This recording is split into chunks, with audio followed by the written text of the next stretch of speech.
Hej, jeg hedder Annette Højsler, og jeg er 52 år.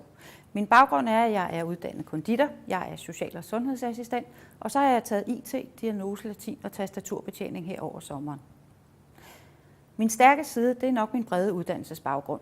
Jeg er god til at have mange bolde i luften på en gang, jeg har et rigtig godt overblik, og så har jeg en god logisk sans. Hvis du ansætter mig, så får du en, der er imødekommende, pligtopfyldende. Jeg har ordenssans, jeg er loyal, og jeg afleverer først, når tingene er i orden. Mine kompetencer: jeg har været receptionist med sekretærfunktioner, jeg kan booke og modtage patienter, jeg har været operationsassistent, og jeg har været klinikassistent.